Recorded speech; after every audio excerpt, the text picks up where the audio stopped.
Good evening. Welcome to another Mentorship Monday. I just want to say thank you for joining us today. Today we're being joined by Clarece Polke. She'll pronounce her name for you guys. It's a little bit difficult. Um, for those of us who are joining us for the first time, we have what is called Mentorship Monday to showcase our minds, and they share a little bit about their journey, their experience to their career, and how mentorship has benefited their lives, and how they're looking to share their knowledge and their experience with persons who are looking to journey on the same career path as them. Hi, good evening. My name is Shanae Reid, and I'm the regional coordinator for Minds of Jamaica. I noticed that I really usually don't say that. So now I'm going to invite our guest, or mind, or speaker of the 30 minutes. And while I join Clarece, so we're to call you Clarece Claire. If there are any comments that you have, any questions, please go ahead and share it in the comment section. Hi, Claire. Hi. I feel like I butchered your name just now. You did. It's fine. It's Polk, like the president. Oh, okay. Yeah. So, hi. Hi. Thank you so much for having me. I'm super excited. Thank you for joining. We're so excited to hear about your journey and how you've been mentoring others. I'm just pulling up our questions. I have so many questions for you. Lay it on. I'm ready. All right. So, first, share with us your career and what was your journey like? Share with us. So, it's interesting. Like, I think my path to diplomacy, and honestly, I think most of my colleagues have like a similar story, and that none of us just came right out of school and joined the State Department, or very few of us. Like, for a lot of us, it's second or third career that we found the State Department. So in my case, I studied journalism in undergrad, and I worked as a public school teacher immediately out of undergrad. I taught journalism at an elementary school in Florida, and from there I worked at a daily newspaper in Pittsburgh for a couple of years as an education reporter. And then I got a job with a pretty prominent wire news service, working out of their DC bureau.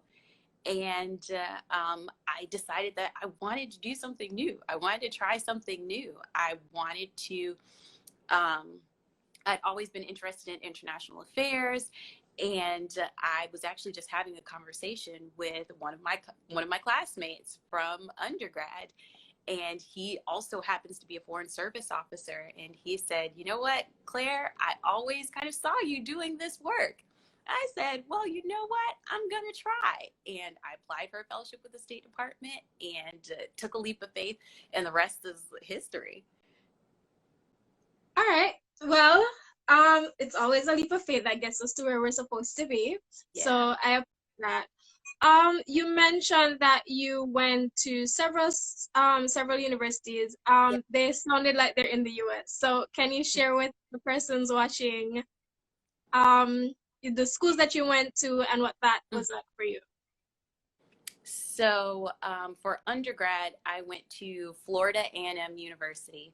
That is a public historically Black college in Tallahassee, Florida. And I honestly, anyone who knows me knows how much I love FAMU. I talk about it all the time. I think there are very few moments in life where you can see the trajectory of your life like shift with one decision. And I think FAMU was that. Like, it was just so transformative for me. It was the first time where I was in a classroom surrounded by like other Black professionals and academics and intellectuals. Growing up, that was not the academic experience for me.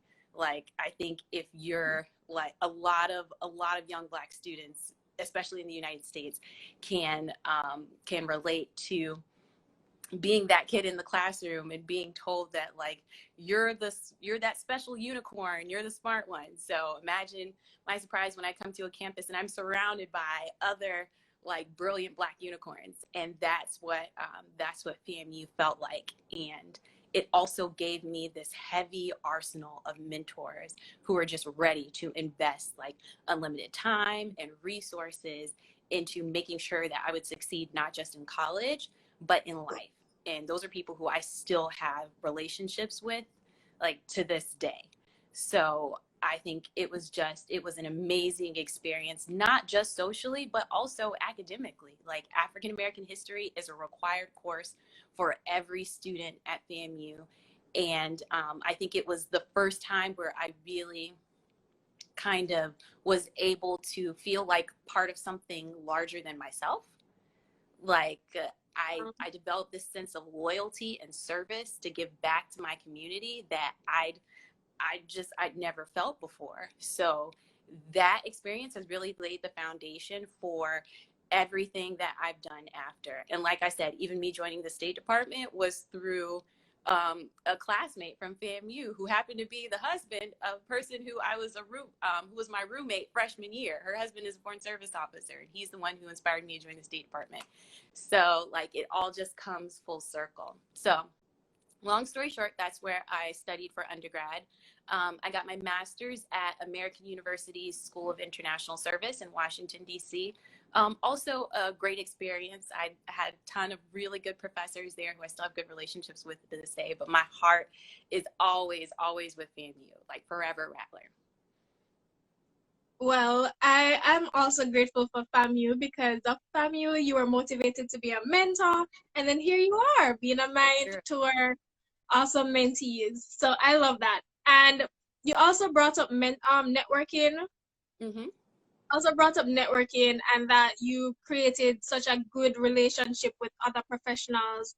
And I love that as well because we are also trying to create that network for our mentees so that they'll be able to say, hey, I know a diplomat. Who knew I would have wanted to be a diplomat? So I love that as well. Of course, Kamir, just sent in a question for you, but before I go to that one, I want to ask, did having more, well, Black professionals at FAMU be one of your motivators as well to your career path or whatever you were studying at that time? So I think that it's funny. So I actually wanted to study international affairs in undergrad. But my university didn't offer it as a major, but you could study it as a concentration. So that's why I did concentration in global security. But they did, however, have an excellent journalism program. And I always loved to write. So on the day that me and my parents came to campus to tour the school, the dean of the School of Journalism actually met us at like the front door of the entrance to the journalism school and was like, you must be Claire. He'd heard I was coming and was ready for me. So he gave us a tour of the School of Journalism. I sat in on a class. I met editors of the different student media outlets. We have student newspaper, student magazine, a student radio station. I met the editors of all of them. And that really kind of sold it for me. So yeah, I think it was really just meeting even other like young Black students who were pursuing this career path and also loved to write and were saying some of the same things that I was thinking and had like some of the same past experiences that made me think that this could be a viable like career option for me. Okay. All right. Well, I'm happy that you got that motivation. You mentioned that you were born and bred, raised in the US. So I'm gonna go to Cameron's question. What brought you to Jamaica? What brought me to Jamaica? I was assigned to Jamaica. So I'm a first tour officer, and State Department said, Claire, you're going to Jamaica. And I said, cool. That's what brought me to Jamaica. All right. So I feel like all our questions are intertwined. Like as soon as you answer something, you just brought up another question that I have for you. So your career, with being a diplomat, I know a lot of persons are gonna say, "Hey, what's a diplomat? I've never heard of that career. Hmm. How do I get into that?" Share with us a little bit about what your daily life is like Hmm. in your career. So, I definitely think like it's almost difficult to categorize our everyday work because every day is so different, which is one of the things that I love about working with the State Department is that you come in with this plan, like, okay, these are the things that I'm going to accomplish today. And by 9 o'clock, that's out the window. And you're doing all of these other things. It's definitely long hours. Definitely requires, I think, a lot of flexibility and creativity and willingness to just kind of go with the flow and have your attention directed in a lot of different places. But it's definitely really rewarding, like rigorous work. I enjoy it. Okay. All right. So you mentioned that you came to Jamaica because you were assigned there. Is it that you're assigned to different countries? How often is that happening? Yeah, so the way that State Department works, especially for entry level officers, is that typically you come in and there are conversations in the beginning about kind of what you prioritize in an assignment, what's important to you, but at the end of the day, needs of the service always comes first, and that's a phrase that's like inherent to you from the beginning when you make this commitment is that you realize that needs of the service is always the priority, and it may mean that you end up somewhere that's like completely unexpected. So that's kind of the way our pathways work, particularly as entry level officers. Okay. Well, that sounds like you really have to be flexible, but you did say You you do. definitely need to be flexible. So You do. that's one of And the parts. it's every couple of years. So it's like after the more tenure that you get, the longer that you're in the service, typically the longer your tours of duty are. So it starts off a couple of years here and then a couple of years there, and it keeps stretching on from there. Okay, so since you're being transferred to several different countries, do you need to know different languages? It definitely helps. It definitely helps. I know plenty of foreign service officers who have joined the State Department with no languages, and now they know several. So it's not necessarily a deal breaker, but I think it definitely helps, especially for like a lot of our student mentees who have asked me questions about like pursuing any career in international affairs. The first thing I tell them is that while you're in school, commit yourself to learning, like seriously learning and becoming proficient in at least one language. And that skill you can then take and parlay into so many opportunities from there. So, like, whether it's Spanish or French, challenging yourself to a critical language like Arabic or Russian or Swahili. But I think it's just really like committing yourself to a language, especially in the United States. Like we really struggle with foreign language instruction. I studied Spanish for 8 years when I was in school. I did not speak Spanish at all. I studied it for all that time. So I think if you're able to do it, then it definitely helps. And that's not just for like a career in diplomacy. That's for any career path. Okay. You adore. Sorry, I don't want to butcher your handle. You adore Munchkin says that's so true. All right, so I think this one is a little bit off the topic of mentorship and career path, but I just want to Okay. know, since you're like transferred to different countries every couple of years, how does that work with like balancing your life, dating, having a family? Does it Mm. affect you? So I think it all depends on your personality type and what you're looking for and what your priorities are. So, like I'm young, I'm single, so kids, marriage, all those things, like they aren't nearly as exciting to me as like what's the next opportunity, what's the next place I get to live and call home for a while, what's the next language, like what's that next passport stamp. Those are the things that I'm thinking about that are a priority for me. But I think for I certainly have colleagues who had joined the Foreign Service single, and their priority was starting a family and finding a spouse, and those were all things that they were able to do. I think there are certain challenges, obviously, that come with moving on a pretty consistent basis and Right. having to pack up your family every few years and traveling somewhere new. I also think that there are things maybe that we don't like quite take into consideration, but that can make a huge difference when you're trying to like keep your family together and like do this type of work. Like I have some colleagues who are in same-sex partnerships or have same-sex spouses, and if they want to bring their spouse with them to their assignment, there are whole parts of the world that are like just completely off limits to them because their entire relationship like is not recognized in that place. So that can make a huge difference, you know, when you're trying to decide where it is that I'm going to go next. Like what's going to happen for my career. I know people who have like children or family members with special needs, and there are whole parts of the world where there just is not the infrastructure in place for them to be able to like take their kids with them.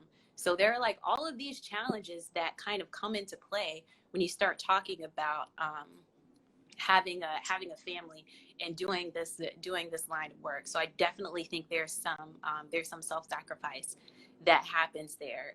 In some ways, I feel really blessed and really grateful that it's just me that I have to think about. So I can be kind of selfish in deciding where it is that I want to go and what I want to do.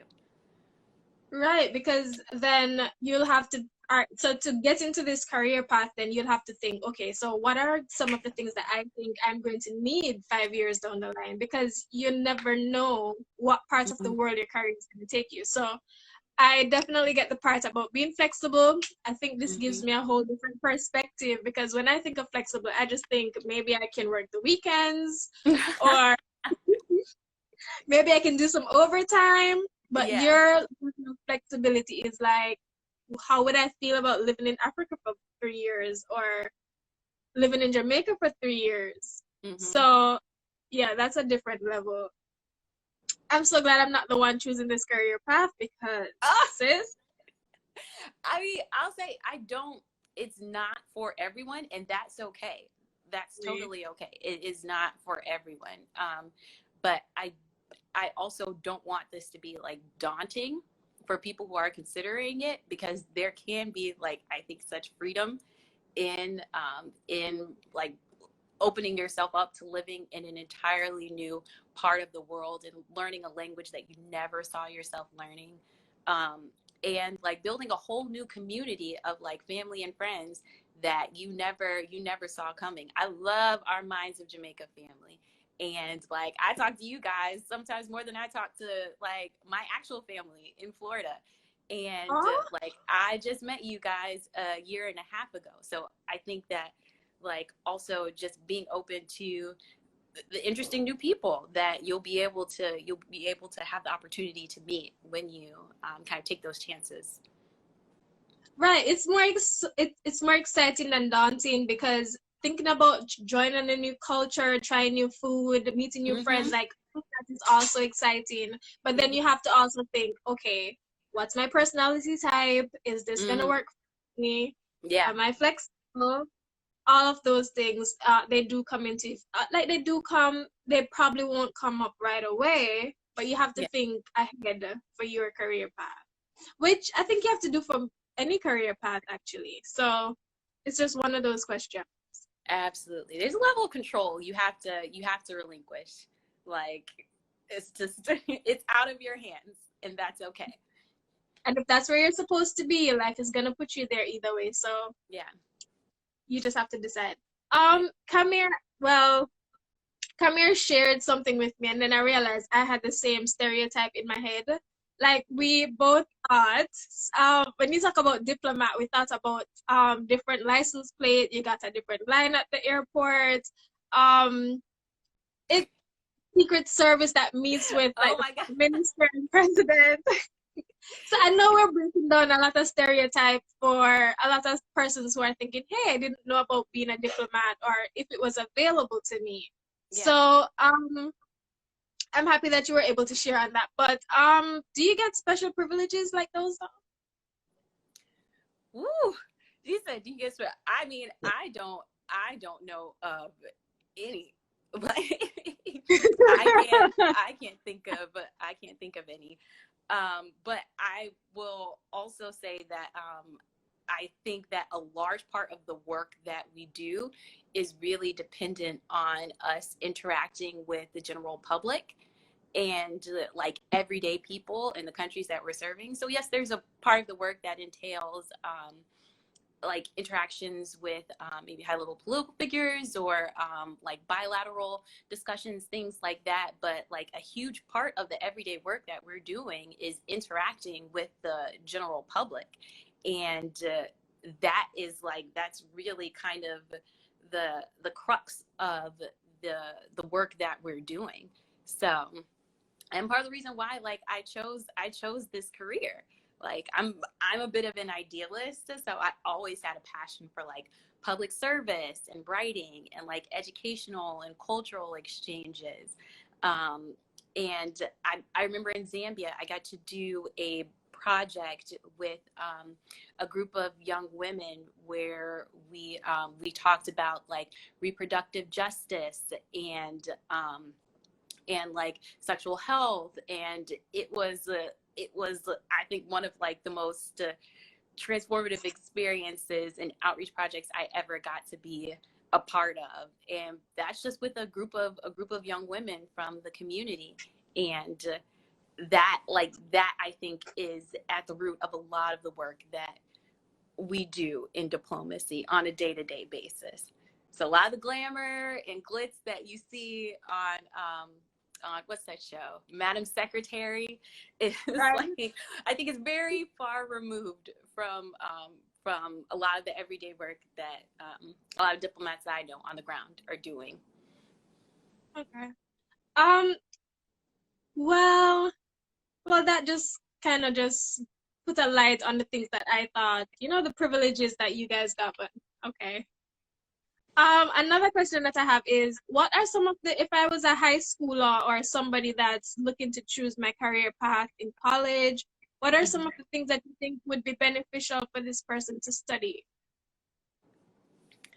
So I think that's another one of the things that I love about this particular career field is that I don't think there's like one direct path into it.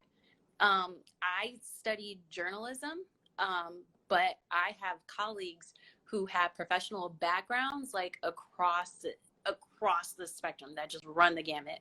Um, I have a colleague who studied like accounting and then economic development, another who studied forestry and environmental sustainability, another who studied like educational policy and development. I have another who was an engineer in a former life. A lot of colleagues who were attorneys. Um, so I think that because our work is so varied, like there is, just like how you have doctors who, there's no such thing as like just a doctor. You have a podiatrist, you have a pediatrician. It's the same with a diplomat. Like everyone kind of has their own specialty, their own portfolio, things that they work on. So like depending on your portfolio, you're able to bring like your background and your professional experience kind of to that work. So we're coming from all over the place. It's a very varied kind of career field, and that leaves room for a lot of different professional experiences. Okay, so just as you were answering that question, Kamir asked if there's generally an entry point, Mm-hmm. and where you choose your specialty, but you just answered that. So there isn't a one a one way to get to your career path, or one way to say, okay, you must study journalism, you must study international relations. It just depends on the Absolutely. skill set that you're coming in with, right? Yeah, absolutely. Thank you, Sashi. I just saw her comment. So I was about to highlight her. Hi, Sasheen. Sasheen is one of our minds, guys. All right. So you mentioned that you had a lot of mentors. Do you think the mentors that you had impacted the journey that you had towards your career path, or influenced you in any way? Absolutely. Absolutely. First of all, I have so many mentors. Like, it's not even funny. I call them my board of directors because, Woo! like, whenever there's a major life decision, even when I was talking about making the pivot from journalism to um, international affairs and joining the State Department, I had a conversation with most of the mentors in my life about what that meant, next steps, things like that. So, I think that I've been really lucky to have these people who are, they're trusted. Like, I know that they carry this wisdom, and they're not just going to tell me anything. Like, they know me. A lot of my mentors have met my family. I've met theirs. And a lot of times they're friends as much as they are like guides and confidants, which I think is the ideal kind of relationship between a mentor and a mentee. Like, it shouldn't be a dynamic to where I'm only contacting you when I need something. Like, sometimes I would check in with them just to see how they're doing, how's life, how's the family, update them on what's happening with me. Like, I think that's the way that should be, and that's how you cultivate that relationship to where you're able to have like sometimes those difficult conversations to where they can say, Claire, I don't think that's a wise decision. Right. I don't know what you're doing right now, but that's not, let's pivot. Let's redirect. But you have to develop like a certain level of trust and knowledge of each other to even be able to say that and like speak that into someone's life. That's true. Does And that make to sense? guide someone to, you need to know what's best for them. So I truly believe that. Exactly. Exactly. Exactly. All right, so my last question, do you think having these mentors have influenced your decision to also be a mentor or a mind with us at Minds of Jamaica? Oh, definitely. I think that once again, I realize how privileged I am.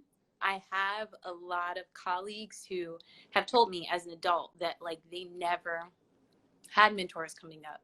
So a lot of things they just had to figure out on their own.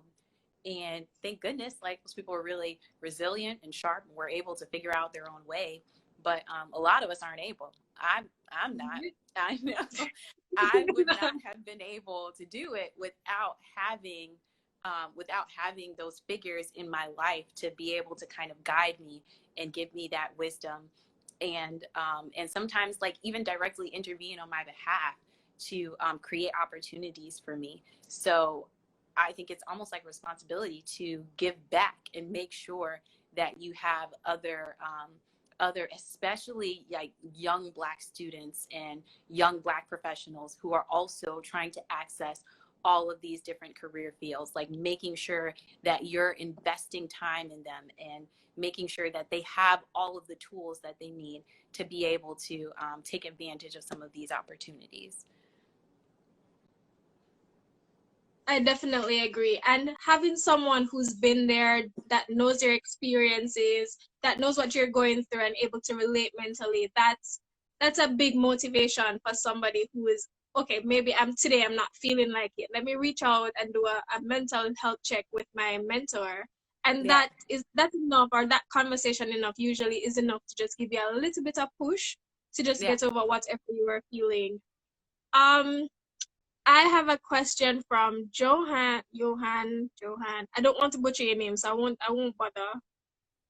He says, as a diplomat, could you talk about some of the specific tasks or projects that you have to undertake when you're at work?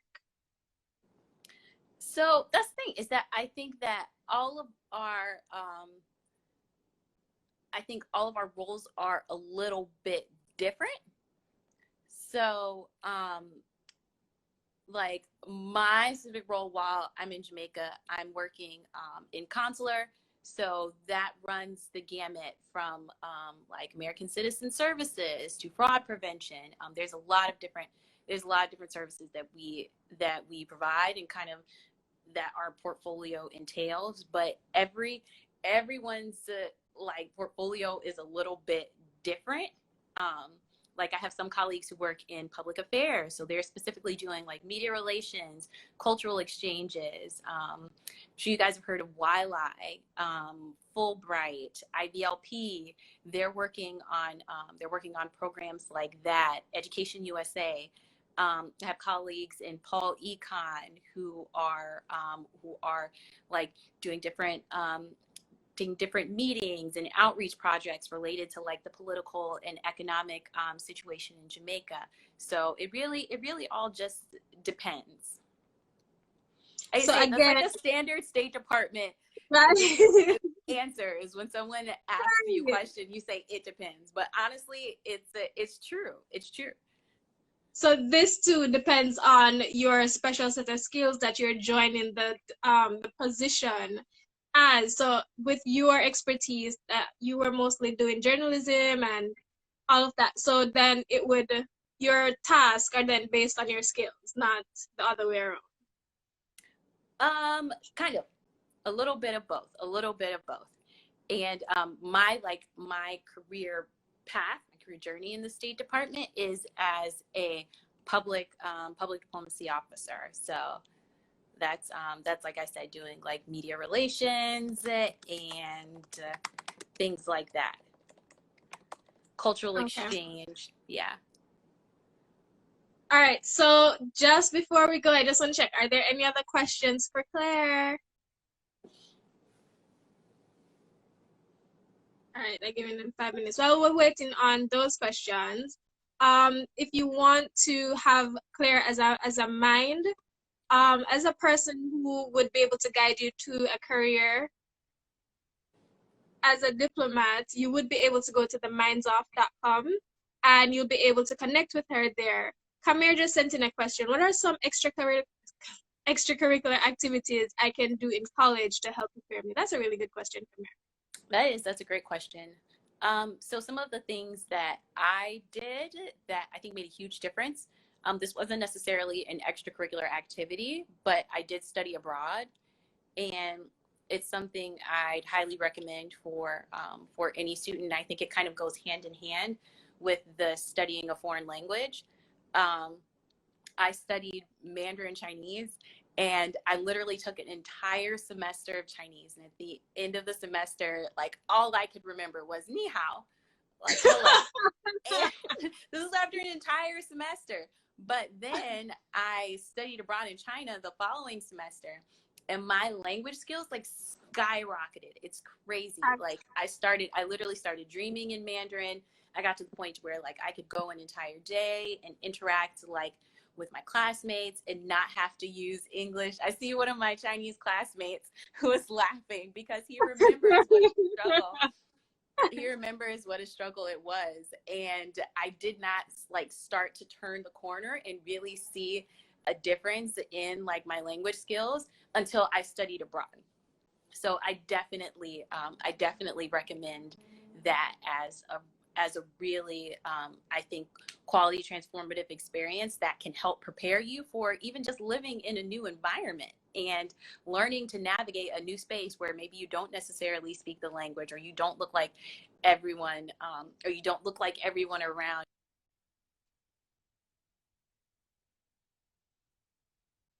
Map that's showing you where it is that you're supposed to go. But I think it's a really positive experience if you have the chance to take advantage of it. I also did Model UN. I participated in student newspaper. I think those were also really great experiences that I'd highly recommend. Doing student newspaper really helped my writing skills and editing skills, helped me figure out what's important, what's relevant, what's not, how to put the bottom line up front, how to convey a message. these are all things that, like, any career field that you're going into, having like strong writing skills is something that will definitely help you. So those are a few things that I would recommend for sure.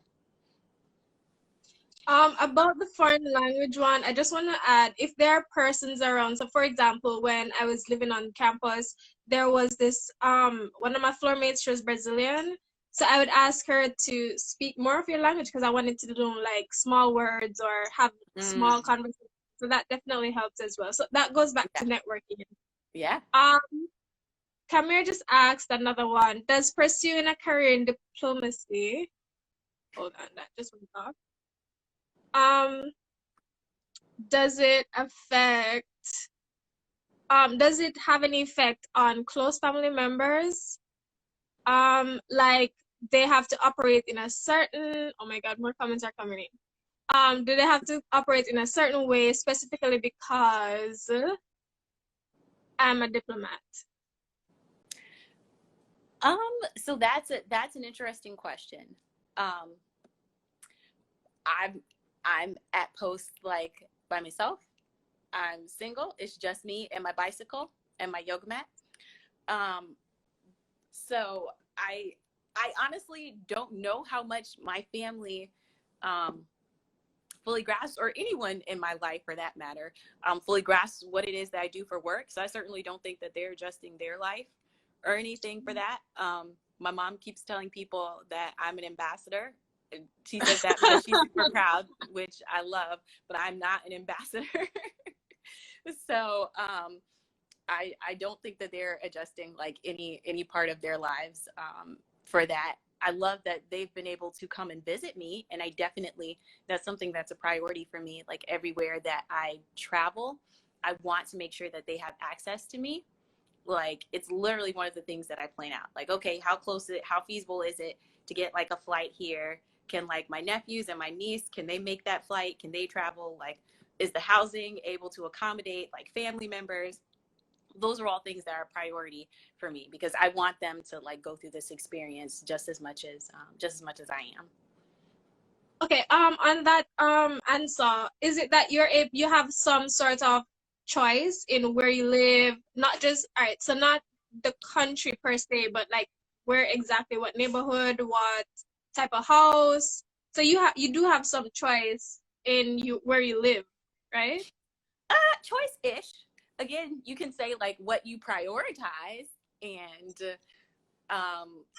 like things that you want, things that are important to you, but it really just comes down to kind of like what's available, what's feasible. Sometimes you can have a person say, hey, I want a 4-bedroom house with a swimming pool. Well, that's probably not going to happen, but you can get like a 2-bedroom house with a yard. So it just Okay. I think it just depends. But you can kind of talk about what's important to you and what you prioritize. And for me, that's having like at least one extra space, one extra room for visitors, for like my family and my loved ones to come visit me. Okay. All right, another question. I don't want to butcher your hand, so I won't try. He says, outside of academics, are there some specific requirements for becoming a diplomat? What was the process getting a job at the State Department like? Ooh, that's really good. It is. I So the process is it can be very long, very arduous. Often takes, I think, at least a few years, and it can also like depend on every person's situation. But there are like a series of interviews and tests that you have to undergo. So it's definitely a very rigorous process, but it's something that I think a lot of people plan for, which is why I also think a lot of my colleagues are like second and third career. So they're looking out and they're like, okay, I might want to make a career pivot. So I'm going to start this process now in the hopes that like in 2022, 2023, I might be able to join. But it's a series of exams and interviews that you have to undergo. I hope that was a really good answer for you, Johan. I'm not seeing that I missed any questions, so I'm gonna wrap up here. I just want to thank you again for your time, Clarece. I Of truly appreciate course. spending time with you always. It's always a pleasure having a conversation with you. Oh, thanks, Shanae. And This was fun. it was. For anybody else who wants to reach out to have a conversation with Claire, to find out how to become a diplomat, how it works in the Jamaican space as well, you can always go to themindsoff.com and you'll be able to select to interact with Claire or any other mind if you're looking to get a mentor, and we'll definitely be able to connect with you.